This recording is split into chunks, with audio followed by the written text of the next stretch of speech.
हकीकत से तू दुनिया बेखबर है, दुनिया की नुमाइश पर नजर है। नमी गुयाम के अज दुनिया जुदा बाश, बहर कारे के बाशी बा खुदा बाश। सिस्ते दुनिया अज खुदा गाफिल बुदान, नकामाशोन कुराहो पर जिंदोजा। এরে নবীর উম্মতের দল, ওই মুমিন বান্দার রূহটাকে নিয়ে প্রথম আসমানে যাওয়ার পর প্রথম আসমানের ফেরেশতা তাকে রিসিভ করবে। প্রথম আসমানের ফেরেশতা এবার দ্বিতীয় আসমানের দিকে রওনা। এইভাবে সপ্তম আসমান পর্যন্ত যখন চলে যাবে, আল্লাহ পাক রব্বুল আলামিনের পক্ষ থেকে একটি আওয়াজ আসবে, ও আমার ফেরেশতার দল, আমার বান্দা দুনিয়াতে এত কষ্ট করি আমার হুকুম মানছে, আজকে তাকে আর কষ্ট দিও না। এই মুহূর্তে তার রূহটাকে জান্নাতের মধ্যে রেখে দাও। মৌত কাসিম কুল্লু নাসিন শারিবু, কবরু বাইতিন কুল্লু নাসিন দাখিলু। মৃত্যু এমন এক পেয়ালা যেটা সবাই পান করতে হবে। কবর এমন একটা ঘর যেই ঘরের মধ্যে সবাই প্রবেশ করতে হবে, এতে কোনো সন্দেহ নাই। ওয়ালাকাদ কাররামনা বানি আদম ওয়া হামালনাহুম ফিল বাররি ওয়াল বাহরি ওয়া রাযাকনাহুম মিনাত তাইয়্যিবাত ওয়া ফাদ্দালনাহুম আলা কাসীরিম মিম্মান খালাকনা তাফদীলা। আমি আল্লাহ মানুষকে বানাইলাম বড় সম্মানী, জিন ও ইনসান যারা আছে সব চাইতে বড় সম্মানী। স্থলের মধ্যে যারা আছে তাদের মধ্যেও সম্মানী, জলের মধ্যে যারা আছে তাদের মধ্যেও সম্মানী। কখন মানুষ সম্মানী হবে জানো? যখন মানুষটা চিন্তা ফিকির করবে তখন সম্মানী। কারণ মানুষের একটা বৈশিষ্ট্য, আল্লাহ পাক রব্বুল আলামিন বললেন সে চিন্তা ফিকির করা। ওরে মানুষ, তুমি যদি আল্লাহর দেওয়া হুকুমকে চিন্তা ফিকির করো, তুমি যদি নিজের জীবনটা নিয়ে একটু চিন্তা ফিকির করো, আমাকে আল্লাহ কেন বানাইছেন, আমাকে আল্লাহ কেন পাঠাইছেন, আমাকে আল্লাহ কেন পাঠাইছেন, এইভাবে চিন্তা করিয়া নিজের ভুলগুলা যদি শুধরাইতে পারো, আমি নামাজ পড়ি না, আমি রোজা রাখতে পারি না, আমি নামাজ পড়া উচিত ছিল পড়তে পারি না, আল্লাহ তো আমাকে এই জন্য বানান নাই, আমি শুধু ব্যবসার মধ্যে মগ্ন, আমি নামাজ পড়তে পারি না, আমি শুধু আমার ড্রাইভিং নিয়ে ব্যস্ত, আমি নামাজ পড়তে পারি না, আমি শুধু আমার পেশা নিয়ে ব্যস্ত, আমি নামাজ পড়তে পারি না। ওরে বান্দা, একবার যদি চিন্তা করো, আল্লাহ পাক রব্বুল আলামিন বলেন মানুষ তুই চিন্তা করবে, যেই মানুষটা চিন্তা করবে সেই মানুষটা সম্মানী, আর যেই মানুষটা চিন্তা করবে না ওই মানুষটা চতুষ্পদ জন্তুর চাইতে আরো নিকৃষ্ট। বিসমিল্লাহির রহমানির রহিম। কুল্লু নাফসিন যায়িকাতুল মাউত। ওয়া ক্বালা তাআলা ফি আয়াতিন উখরা قل إن الموت الذي تفرون منه فإنه ملاقيكم ثم تردون إلى عالم الغيب والشهادة فينبئكم بما كنتم تعملون. وقال النبي صلى الله عليه وآله وسلم إذا وضع الميت في قبره جاء القرآن عند رأسه والصلاة عن يمينه والصيام عن شماله وسائر الحسنات عند رجليه أو كما قال النبي عليه الصلاة والسلام. صدق الله مولانا العظيم وصدق رسوله النبي الكريم ونحن على ذلك من الشاهدين والشاكرين والذاكرين والحمد لله رب العالمين اللهم صل على محمد النبي الأمي وعلى آله وسلم تسليما سبحانك لا علم لنا إلا ما علمتنا إنك أنت العليم الحكيم رب اشرح لي صدري ويسر لي أمري واحلل عقدة من لساني يفقهوا قولي نور خدا ہے کفر کی حرکت بے خندزا نور خدا ہے کفر کی حرکت بے خندزا ہو کچھ یہ چراغ پچایا نہ جائے گا ہو کچھ یہ چراغ پچایا نہ جائے گا مومن جو فدا نقش کا پیبائے نبی ہو مومن جو فدا نقش کا پیبائے نبی ہو او زیر قدم آج بھی عالم کا خزینہ او زیر قدم آج بھی عالم کا خزینہ گر سنت نبوی کی کرے پیروی امت گر سنت نبوی کی کرے پیروی امت طوفان سے نکل جائے گا پھر اس کا سفینہ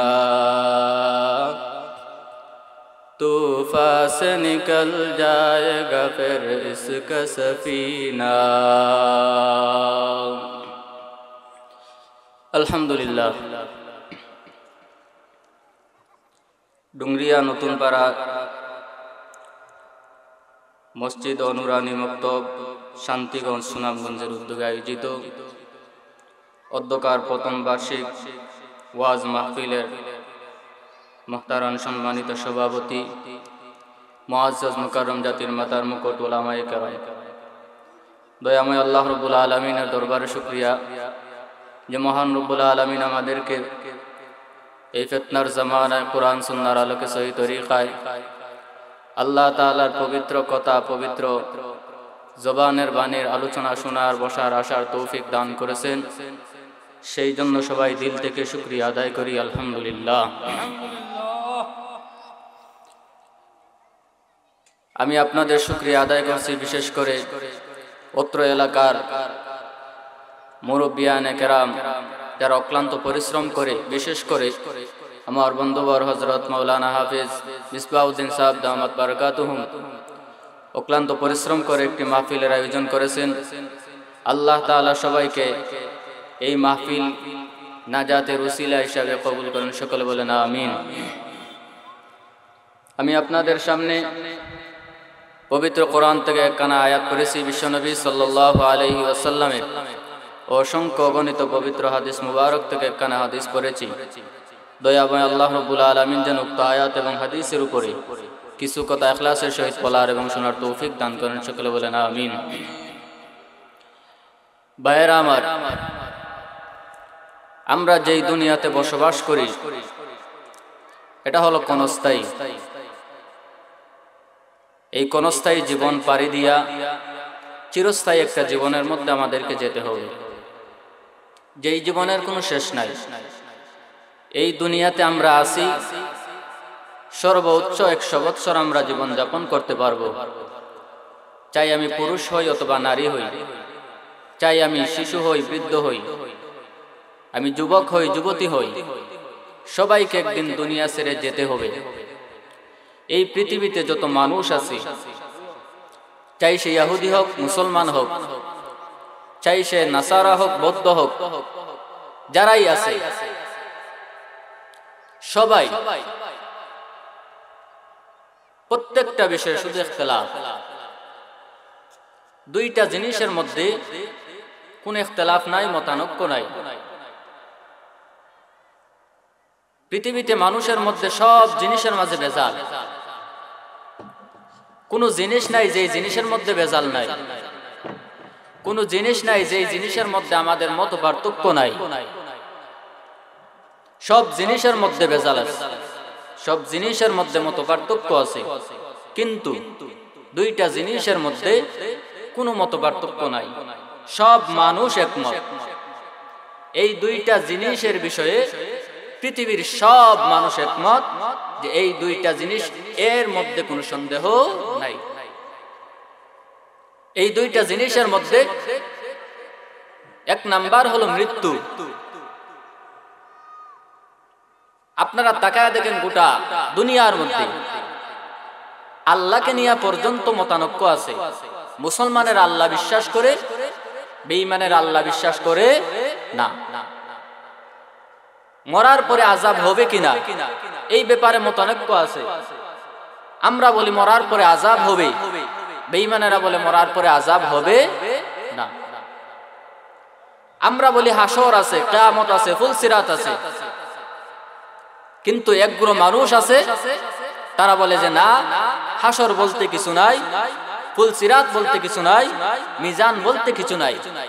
তার মানে সব বিষয় ইখতিলাফ, কিন্তু মৃত্যু এমন একটা বস্তু, এমন একটা জিনিস যার ব্যাপারে চাই তুমি মুসলমান হও, চাই তুমি ইহুদি হও, চাই তুমি খ্রিস্টান হও, চাই তুমি হিন্দু হও, সবাই এই কথা বিশ্বাস করে যে সবাই মরতে হবে, ঠিক কিনা? আরেকটা বিষয়, সব মানুষ একমত, সবাই শান্তি চায়। সবাই কি চায়? শান্তি চায়। কোনো মানুষ পাবেন না যে সে শান্তি চায় না। আপনি বাড়ি করেন কেন? বলে শান্তি চাই। আপনি টাকা কামান কেন? বলে আমি শান্তি চাই। আপনি অট্টালিকা বানান কেন? বলে আমি শান্তি চাই। সবাই শান্তি পাওয়া যায় এর পিছনেই ঘুরে, এর মানে দুনিয়ার পিছনে ঘুরে, আখিরাতের পিছনে ঘুরে না। আল্লাহ বলেন ওয়ালাল আখিরাতু খায়রুল লাকা মিনাল উলা, যে আখিরাতের জীবন দুনিয়ার জীবনের চাইতে উত্তম। দুনিয়ার জীবন ক্ষণস্থায়ী। এই দুনিয়াতে যতই টালবাহানা করো, যতই বাহাদুরি করো, যতই টাকা কামাও, যতই সম্পদের পাহাড় গড়ো, এই দুনিয়াতে থাকতে পারবা না। তোমার পূর্বপুরুষও ছিল না, তুমিও থাকবে না। তোমার ছেলে মেয়ে স্ত্রী সন্তানাদি যারা আছে সবাই একদিন এই দুনিয়া ছেড়ে চলে যেতে হবে, এই ব্যাপারে কারো কোনো সন্দেহ নাই। তাহলে মরতে হবে। কুল্লু নাফসিন যায়িকাতুল মাউত, সব মানুষ মরতে হবে। মৃত্যু থেকে কেউ পালাতে পারে নাই। বড় বড় বাহাদুর, বড় বড় টাকাওয়ালা, মাস্তান, যারা এক একটা দেশের মালিক, সারা দুনিয়ার মালিকও ছিল, সারা দুনিয়ার বাদশা ছিল, আল্লাহ তাআলা তাদেরকে বাদশাহী দান করেছেন, এরপরেও তারা দুনিয়াতে থাকতে পারে নাই। অতএব মৃত্যু নিশ্চিত। এই মৃত্যুকে স্মরণ করো। আল্লাহ রাসূল সাল্লাল্লাহু আলাইহি ওয়াসাল্লাম বলেন আকসিরু যিকরা হাযিমিল লাযযাতিল মাউত, তোমরা বেশি বেশি মৃত্যুকে স্মরণ করো।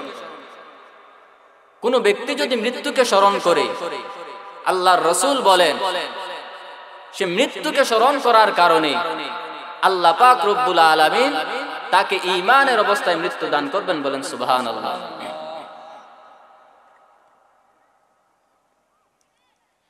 এই মৃত্যু যে হবে, সবার মৃত্যু কিন্তু সমান হবে না। মৃত্যুর স্বাদটা সবার সমান না।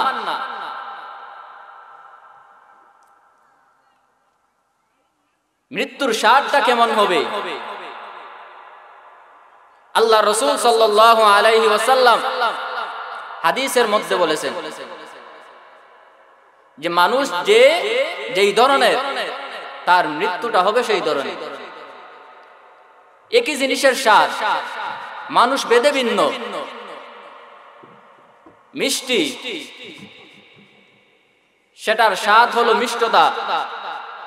যেই ব্যক্তিটা প্রচন্ড জ্বরে আক্রান্ত, তার জবানের মধ্যে যদি মিষ্টি দেওয়া হয়, এটা মিষ্টি মনে হবে না, সব তিতা মনে হবে। বলেন না ঠিক কিনা?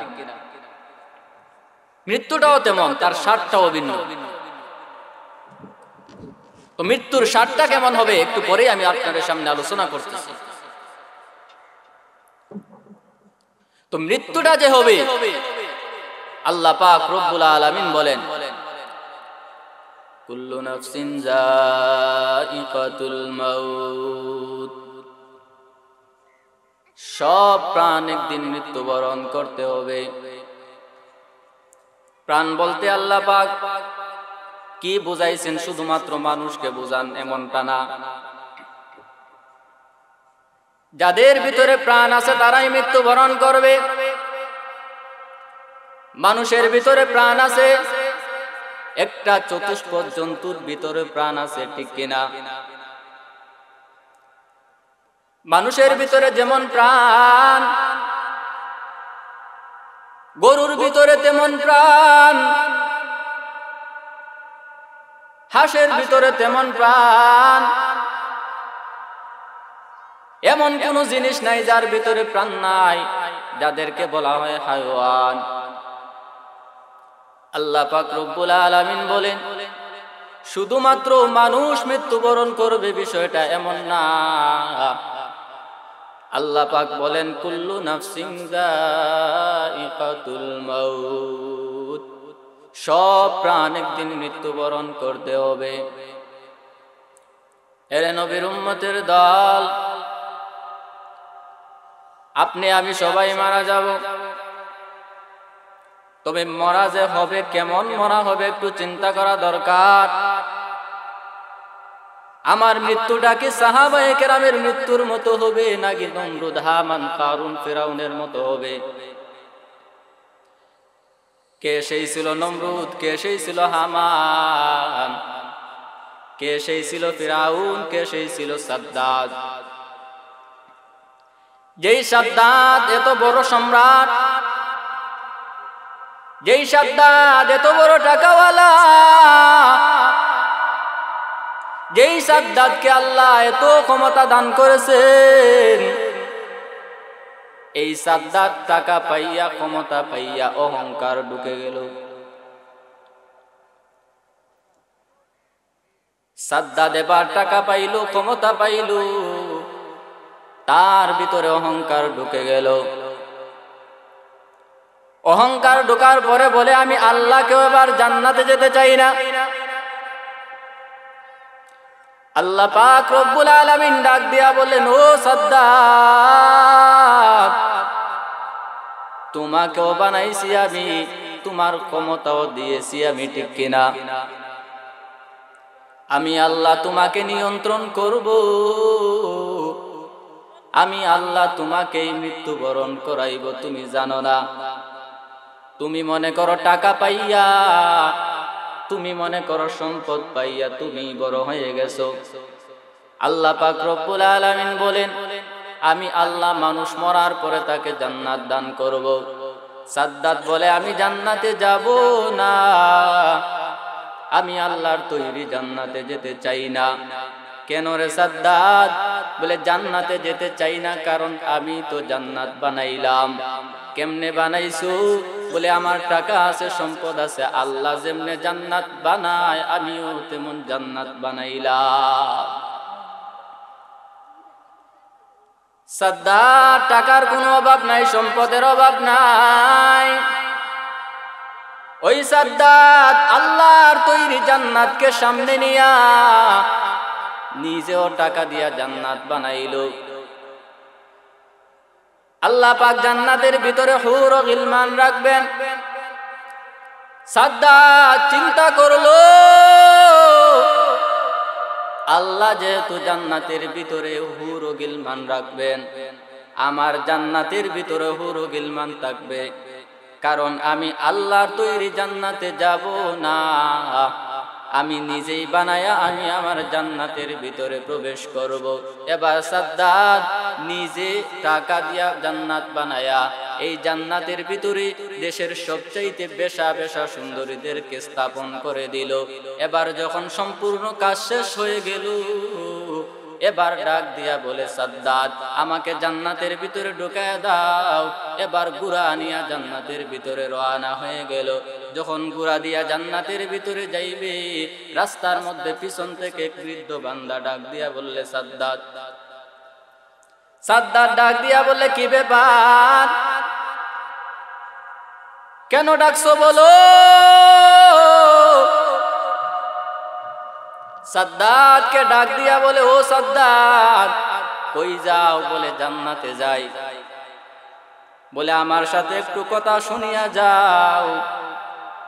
সাদ্দাত বলে, কথা শোনার কোনো টাইম নাই, এত টাকা খরচ করি আমি জান্নাত বানাইছি, এই জান্নাতের ভিতরে শুধুমাত্র ঢুকা বাকি, বড় আফসোস।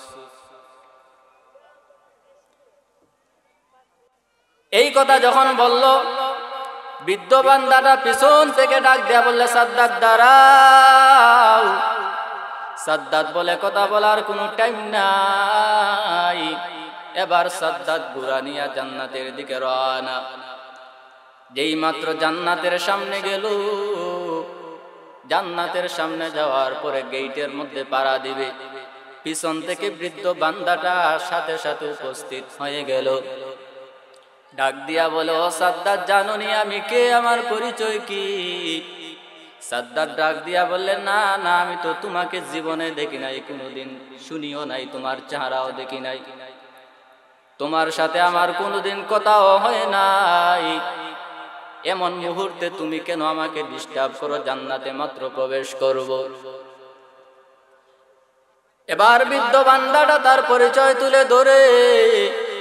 বৃদ্ধ বান্দাটা ডাক দিয়া বললে, সাদ্দাত আমার পরিচয় নাও, আমি আল্লাহর পাঠানো ফেরেশতা হযরত আজরাইল আলাইহিস সালাম। কাদেরে কুদরত দারি বর কামাল, আনতা রব্বি আনতা হাসবি জুল জালাল, তুহি কাদের জলিলুল্লাহ জাহাদার, বহর হালে তুহি মেরা নিগাহদার, ইয়া ইলাহি মুঝসে মুঝকো दूर कर, ताके देखो मुझ में तुझको एक नजर, या इलाही तू मेरा माबूद है, या इलाही तू मेरा माशूक है। এরে নবীর উম্মতের দল, সাদ্দাদের মতো বাহাদুর, কোটি টাকার সম্পদ পাইয়া, ক্ষমতা পাইয়া, আল্লাহর সাথে বিরোধিতা করার কারণে আল্লাহ পাক রব্বুল আলামিন বলেন, তুমি কত টাকার মালিক হইছো?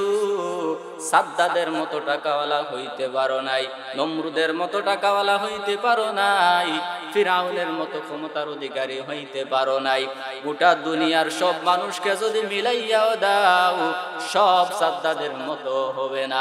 ওই সাদ্দাতকে আমার আল্লাহ মৃত্যু দিছেন, অতএব নিশ্চিত থাকো পৃথিবীর প্রত্যেকটা প্রাণ মৃত্যুবরণ করতে হবে।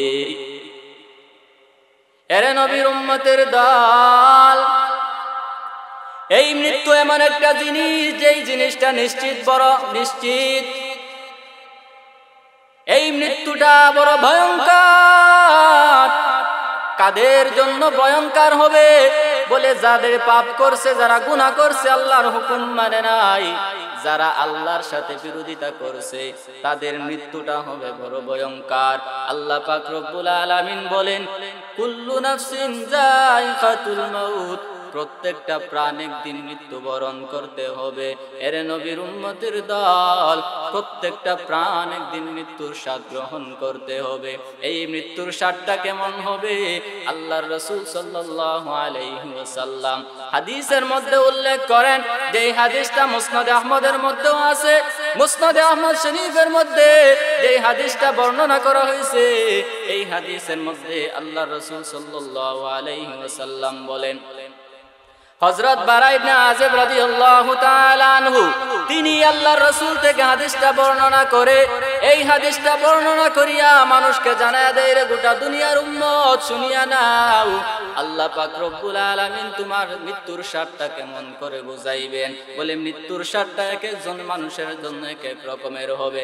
বারা ইবনে আযিব বলেন, আমরা আল্লাহর রাসূলের সাথে একজন আনসারী সাহাবীর জানাজায় শরীক হইলাম। কার জানাজা? একজন আনসারী সাহাবীর জানাজায় শরীক হইলাম। ওই আনসারী সাহাবীকে যখন দাফন করা শেষ হয়ে গেল, শেষ হয়ে যাওয়ার পরে মাটি দেওয়া হয়ে গেল, ওই আনসারী সাহাবীকে যখন মাটি দেওয়া শেষ হয়ে গেল, আল্লাহর রাসূল সাল্লাল্লাহু আলাইহি ওয়াসাল্লাম এই আনসারী সাহাবীর মাথা বরাবর মাটির উপরে বসে গেলেন। বলেন সুবহানাল্লাহ। আল্লাহর রাসূল ওই সাহাবীর মাথা বরাবর মাটির উপরে বসিয়া আনমনে মাটির মধ্যে আল্লাহর রাসূলের হাতের মধ্যে ছিল একটা লাঠি, এই লাঠি দ্বারা মাটি কুচাচ্ছেন।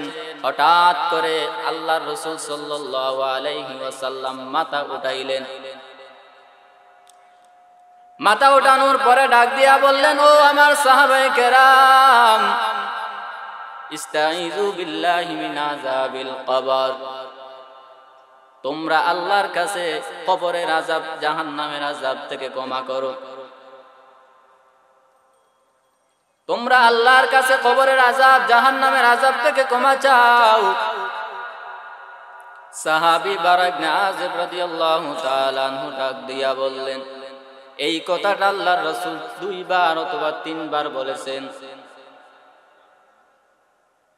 এরপরে আল্লাহর রাসূল ডাক দিয়া বললেন, ইন্নাল আবদাল মুমিন, যখন মুমিন বান্দার জান কবজ করার সময় হয়ে যায়, নাযালা ইলাইহি মালাইকাতুম মিনাস সামা, আসমান থেকে হাজার হাজার ফেরেশতা চলে আসেন। বলেন সুবহানাল্লাহ।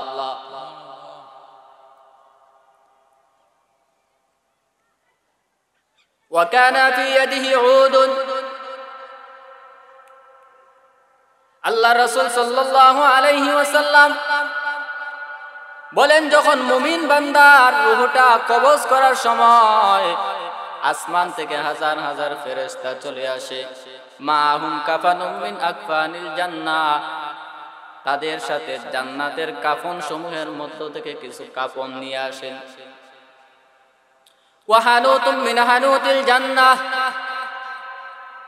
জান্নাতের সুগন্ধি থেকে একটি সুগন্ধি ফেরেশতারা নিয়ে আসেন। আসার পরে ওই মুমূর্ষু ব্যক্তির সামনে দাঁড়ায় যায়। কি পরিমাণ ফেরেশতা আসেন জানো? আল্লাহর রাসূল ডাক দিয়া বলেন, মাদ্দাল বাসার, ওই মুমূর্ষু ব্যক্তির চোখের দৃষ্টি যেই পরিমাণ যাবে, ওই দৃষ্টি পরিমাণ ফেরেশতাদের কাতার লম্বা দেখা যাবে। हकीकत से तो दुनिया बेखबर है, दुनिया की नुमाइश पर नजर है।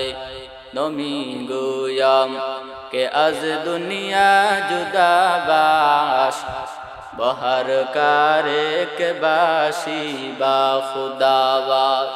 सिस्ते दुनिया अज खुदा गाफिल बुदान, नकामाशो नकरा हो फुर जिंदोजान।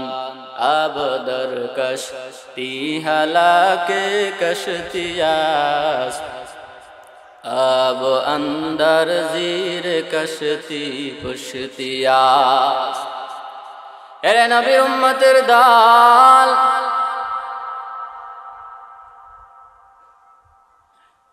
এবার ওই ফেরেশতারা বসা, এখন পর্যন্ত আজরাইল আসেন না।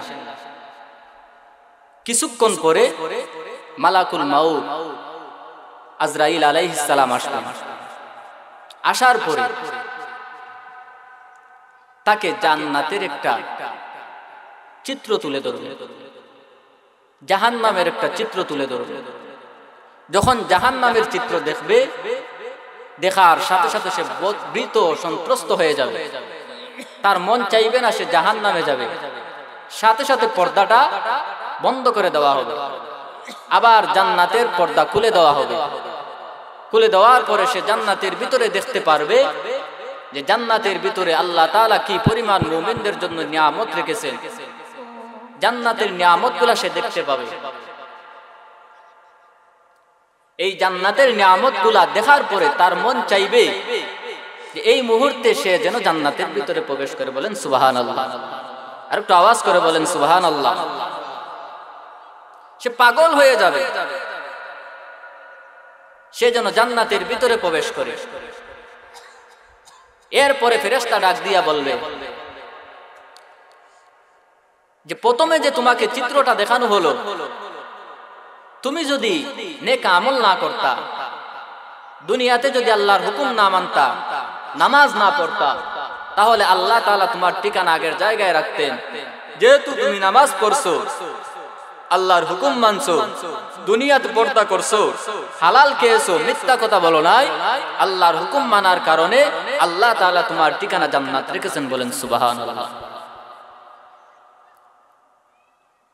সাথে সাথে আজরাইল আলাইহিস সালাতু ওয়াস সালাম বলবেন, ইয়া আইয়াতুহান নাফসুত তাইয়্যিবা, হে পবিত্র আত্মা, উখরুজি ইলা মাগফিরাতিম মিনাল্লাহি ওয়া রিদওয়ানা, বের হয়ে আসো আল্লাহ তাআলার সন্তুষ্টির দিকে, বের হয়ে আসো, বের হয়ে আসো আল্লাহ তাআলার সন্তুষ্টির দিকে। তার মানে আল্লাহ তাআলা তোমার উপরে রাজি। বলেন সুবহানাল্লাহ। এই কথা বলার সাথে সাথে আজরাইল আলাইহিস সালাতু ওয়াস সালামের হাতে তার জানটা চলে আসবে। কেমন করে জান আসবে জানো? আল্লাহর রাসূল সাল্লাল্লাহু আলাইহি ওয়াসাল্লাম বলেন, একটা দুগ্ধবতী শিশু সন্তান তার মায়ের দুধ পান করাকালীন সময়ে যখন ঘুমিয়ে যায়, সহজে যেমন ঘুমানোর সময় মায়ের দুধ সন্তানের জবান থেকে আলাদা হয়ে যায়, এইভাবে আজরাইল সাথে সাথে বলার সাথে সাথে আজরাইলের হাতে ওই মুমিন বান্দার রূহটা চলে আসবে। বলেন সুবহানাল্লাহ। আল্লাহর রাসূল সাল্লাল্লাহু আলাইহি ওয়াসাল্লাম হাদিসের মধ্যে আরো চিত্রগুলা বলে ধরছেন।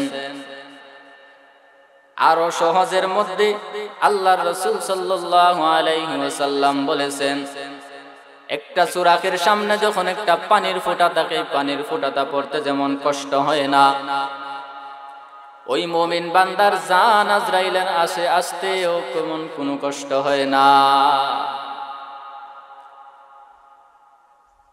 এরপরে হযরত আজরাইল আলাইহিস সালাম জানটা হাতের মধ্যে নেওয়ার পরে সব ফেরেশতারা এই জানটাকে কাফনের মধ্যে ঢুকায় দিবেন। কাফনের মধ্যে ঢুকানোর পর কাফন থেকে মিশক আম্বরের জান্নাতের ঘ্রাণ আসতে থাকবে। সুবহানাল্লাহ। এই কাফনটা আজরাইলের হাতে নিবে। আজরাইলের হাতে নেওয়ার পরে সব ফেরেশতারা আজরাইলের হাত থেকে নেওয়ার জন্য পাগল পারা হয়ে যাবে। সব ফেরেশতারা মিলিয়া আজরাইলের হাত থেকে এই রূহটাকে নিয়ে প্রথম আসমানের দিকে রওনা। প্রথম আসমানে যাওয়ার পরে ফেরেশতারা সবাই তাদেরকে সালাম জানাইতে থাকবে। কেমন আত্মা নিয়ে আসছো? বলে মুমিন বান্দার আত্মা নিয়ে আসলাম। বলে এত সুগন্ধি কেন? বলে দুনিয়াতে বান্দা অনেক কষ্ট করেছে, অনেক মেহনত করেছে, গভীর রাতে আল্লাহ তাআলার তাহাজ্জুদ নামাজ আদায় করছে, সব সময় সে মসজিদের সাথে মুআল্লাক ছিল। আল্লাহর রাসূল বলেন যেই বান্দাটার রূহ, যেই বান্দাটার আত্মা মসজিদের সাথে লাগানো থাকে, আল্লাহ তাআলা তাদেরকে মুমিন বান্দা হিসেবে ঘোষণা করে দেয়। हकीकत से तू दुनिया बेखबर है, दुनिया की नुमाइश पर नजर है। नमी गुयाम के अज दुनिया जुदा बाश, बहर कारे के बाशी बा खुदा बाश। सिस्ते दुनिया अज खुदा गाफिल बुदान, কামাশন কুরাহ ফর জিন্দুজা। এর নবীর উম্মতের দল ওই মুমিন বান্দার রূহটাকে নিয়ে প্রথম আসমানে যাওয়ার পর প্রথম আসমানের ফেরেশতা তাকে রিসিভ করবে। প্রথম আসমানের ফেরেশতা এবার দ্বিতীয় আসমানের দিকে রওনা। এইভাবে সপ্তম আসমান পর্যন্ত যখন চলে যাবে, আল্লাহ পাক রব্বুল আলামিনের পক্ষ থেকে একটি আওয়াজ আসবে, ও আমার ফেরেশতার দল, আমার বান্দা দুনিয়াতে এত কষ্ট করি আমার হুকুম মানছে, আজকে তাকে আর কষ্ট দিও না। এই মুহূর্তে তার রূহটাকে জান্নাতের মধ্যে রেখে দাও। মৌত কাসিম কুল্লু নাসিন শারিবু, কবরু বাইতিন কুল্লু নাসিন দাখিলু। মৃত্যু এমন এক পেয়ালা যেটা সবাই পান করতে হবে। কবর এমন একটা ঘর যেই ঘরের মধ্যে সবাই প্রবেশ করতে হবে, এতে কোনো সন্দেহ নেই। অতএব ভাই, মৃত্যু হবে নিশ্চিত। এই মৃত্যুকে স্মরণ করিয়া নিজের জীবনকে আল্লাহর হুকুম মোতাবেক চালাও। পর্দা করো, নামাজ পড়ো, হালাল খাও, 5 ওয়াক্ত নামাজ পড়ো, মিথ্যা কথা বলিও না। নামাজ বেহেশতের চাবি। একজন মুমিন যদি নামাজের পাবন্দি করতে পারে, অবশ্যই অন্যান্য নেক আমলগুলো তার করা সহজ হয়ে যাবে। এই জন্য সবাইকে, অত্র এলাকা নারী পুরুষ যুবক যুবতী যারা আছেন, এই মাহফিলের উসিলায় সবাই নিয়ত করি আমরা যাতে আল্লাহ তাআলার হুকুম মানতে পারি, নামাজ পড়তে পারি, মৃত্যুর কথা স্মরণ করতে পারি এবং নিজেকে খাঁটি মুমিন হিসাবে দাবি করতে পারি। গুনার কাজে অন্তত জড়িত হব না। আপনি যদি বাবা হন, আপনি ফ্যামিলির মুরব্বী, আপনি নামাজের আদেশ দেন। আপনি যদি মা হন, আপনার সন্তানকে নামাজের আদেশ দেন। আপনি যদি ভাই হন, আপনার ভাইকে নামাজের আদেশ দেন। আল্লাহ রাসূল বলেন, আলা কুল্লুকুম রাইন ওয়া কুল্লুকুম মাসউলুন আন রাইয়াতিহি, যে প্রত্যেকটা মানুষ দায়িত্বশীল, প্রত্যেকটা মানুষ দায়িত্বশীল। আর এই দায়িত্বের ব্যাপারে কিয়ামতের দিন জবাবদিহিতা করতে হবে। একটা প্রশ্নের জবাব ছাড়া এক কদম সামনে আগাতে পারবেন না। চিন্তা করছেন, দুনিয়াতে চুরি, বাটপারি, বেঈমানি, ধোঁকাবাজি করে পার পাওয়া যায়। কি পরিমাণ পার পায়? বলে সময় হলে লঙ্গি তুইয়া দৌড় দেয়।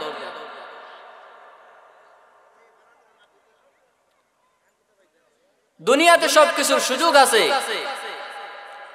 দুনিয়াতে পার পাইবা, শাস্তি পাইবা, কিন্তু কিয়ামতের ময়দানে যদি আটকায় যাও, সেই দিন আর কোন সুপারিশ চলবে না। কিয়ামতের ময়দানে যদি আটকায় যাও, সেই দিন আর কোন মানুষের সুপারিশ চলবে না। আল্লাহর রাসূল বলেন, প্রত্যেকটা মানুষ দায়িত্বশীল, আর এই দায়িত্বের ব্যাপারে কিয়ামতের দিন জবাবদিহিতা করতে হবে। কিসের দায়িত্ব?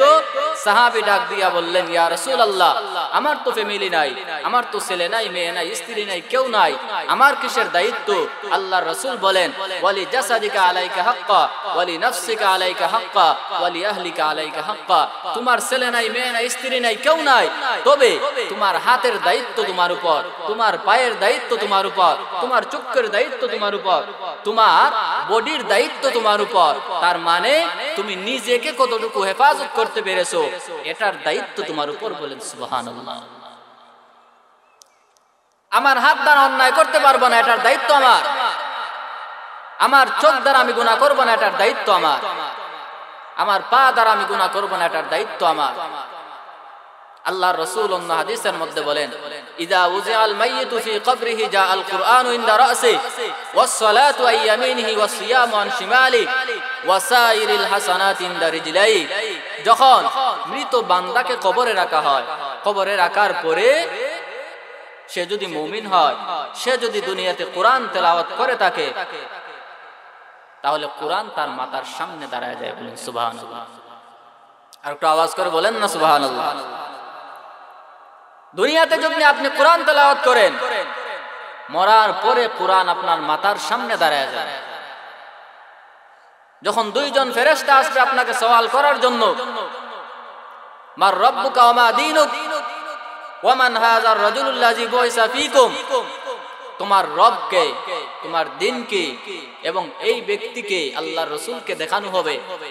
তুমি যদি মুমিন হও, এই প্রশ্ন করার জন্য যেই দুইজন ফেরেশতা আসবে, এই ফেরেশতার জবাবে তুমি দেওয়া লাগবে না। তুমি যদি কোরআন তেলাওয়াত করে থাকো, কোরআনটাই জবাব দিবে। বলেন সুবহানাল্লাহ। যখন দুইজন ব্যক্তি, দুইজন ফেরেশতা প্রশ্ন করবে, মার রাব্বুকা ওয়া মা দীনুকা ওয়া মান হাযার রাজুলুল্লাযী বুইসা ফীকুম, এই প্রশ্ন করার সাথে সাথে তুমি যদি নামাজি হও, সাথে সাথে নামাজ ডান দিক থেকে জবাব দেওয়া শুরু করবে। বলেন সুবহানাল্লাহ। নামাজ ডাক দিয়ে বলবে, আমি তার নামাজ। তুমি তাকে কি জিজ্ঞাসা করো? এইভাবে যখন আপনাকে আবার প্রশ্ন করবে, রোজা তোমার বাম দিক থেকে দাঁড়ায়া যাবে, বলে তুমি কাকে প্রশ্ন করতেছো? আমি তো তার রোজা। এইভাবে তুমি যদি অন্যান্য নেক আমলগুলা করো, এই নেক আমলগুলা পায়ের পিছনে দাঁড়ায়া যাবে এবং সবগুলা আপনার পক্ষ থেকে জবাব দেওয়া শুরু করবে। আল্লাহ পাক রব্বুল আলামিন বলবেন, ও ফেরেশতা, যাকে প্রশ্ন করতেছো সে তো কোনো জবাব দেয় না। সে কেন জবাব দেয় না? সে তার আমলগুলা তোমাকে জবাব দেওয়া শুরু করে দিছে। অতএব আমি আল্লাহ জানি, তাকে আর একটা প্রশ্ন করার সুযোগ দিও না, তাকে আর একটা প্রশ্ন করিও না। আমার আল্লাহর হুকুম হয়ে গেল, তাকে জান্নাতের বিছানা ঢুকায়া দাও। বলেন সুবহানাল্লাহ। অতএব ভাই, দুনিয়া ক্ষণস্থায়ী, দুনিয়ার মুখে পড়িয়া কোনো লাভ নাই। এই দুনিয়া থেকে বিদায় হতে হবে। নিজের জীবনের দিকে একটু তাকান। কি পরিমাণ শক্তি তোমার জীবনের মধ্যে ছিল, কি পরিমাণ বর্তমানে আছে, আরো 10 বছর পরে তোমার কি পরিমাণ শক্তি হবে, একটু চিন্তা করেন। আল্লাহর রাসূল সাল্লাল্লাহু আলাইহি ওয়াসাল্লাম বলেছেন, মানুষ চিন্তাশীল, মানুষ চিন্তা করবে, কোনো হায়াওয়ান চিন্তা করবে না, পশু পাখি চিন্তা করবে না। কারণ তাদেরকে আমি আল্লাহ মেধা দেই নাই, তাদেরকে বিবেক দেই নাই, তাদেরকে এই শক্তি দেই নাই যে ভালো মন্দ যাচাই করতে পারবে। ভালো মন্দ যাচাই করতে পারে একমাত্র মানুষ। একটা গরু সে ভালো মন্দ চিনে না, সে নিজের অন্যের কিছুই বুঝে না, কিন্তু মানুষ বুঝে। এই জন্য আল্লাহ বলেছেন, আশরাফুল মাখলুকাত হলো মানুষ। ও মানুষ, তুমি আশরাফুল মাখলুকাত শুধু না, তুমি সবচাইতে বড় সম্মানী। আল্লাহ পাক বললেন, ওয়ালাকাদ কাররামনা বানি আদম ওয়া হামালনাহুম ফিল বাররি ওয়াল বাহরি ওয়া রাযাকনাহুম মিনাত তাইয়্যিবাত ওয়া ফাদ্দালনাহুম আলা কাসীরিম মিম্মান খালাকনা তাফদীলা। আমি আল্লাহ মানুষকে বানাইলাম বড় সম্মানী, জিন ও ইনসান যারা আছে সবচাইতে বড় সম্মানী। স্থলের মধ্যে যারা আছে তাদের মধ্যেও সম্মানী, জলের মধ্যে যারা আছে তাদের মধ্যেও সম্মানী। কখন মানুষ সম্মানী হবে জানো? যখন মানুষ তা চিন্তা ফিকির করবে তখন সম্মানী। কারণ মানুষের একটা বৈশিষ্ট্য, আল্লাহ পাক রব্বুল আলামিন বললেন সে চিন্তা ফিকির করা। ওরে মানুষ, তুমি যদি আল্লাহর দেওয়া হুকুমকে চিন্তা ফিকির করো, তুমি যদি নিজের জীবনটা নিয়ে একটু চিন্তা ফিকির করো, আমাকে আল্লাহ কেন বানাইছেন, আমাকে আল্লাহ কেন পাঠাইছেন, আমাকে আল্লাহ কেন পাঠাইছেন, এইভাবে চিন্তা করিয়া নিজের ভুলগুলা যদি শুধরাইতে পারো। আমি নামাজ পড়ি না, আমি রোজা রাখতে পারি না, আমি নামাজ পড়া উচিত ছিল পড়তে পারি না, আল্লাহ তো আমাকে এই জন্য বানান নাই। আমি শুধু ব্যবসার মধ্যে মগ্ন, আমি নামাজ পড়তে পারি না। আমি শুধু আমার ড্রাইভিং নিয়ে ব্যস্ত, আমি নামাজ পড়তে পারি না। আমি শুধু আমার পেশা নিয়ে নিয়ে ব্যস্ত, আমি নামাজ পড়তে পারি না।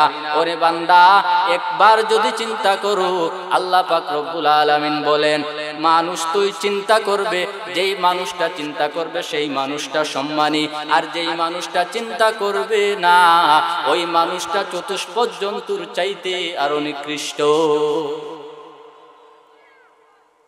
এই জন্য আমরা নিজের জীবনটাকে একটু চিন্তা ফিকিরের মধ্যে রাখতে হবে। নামাজের সময় নামাজের মধ্যে দাঁড়ায় যাব, যেই মাত্র মসজিদের মধ্যে আজান আসবে সাথে সাথে মসজিদের মুসাল্লায় মসজিদের দিকে রওনা হয়ে যাও, পারবো তো ইনশাআল্লাহ? যেই মাত্র নামাজের আজান হবে তখনই আমরা ব্যবসা বাণিজ্য সারিয়া নিজের ব্যস্ততা সারিয়া নামাজ পড়তে পারবো তো ইনশাআল্লাহ? মৃত্যুর কথা বেশি বেশি স্মরণ করব।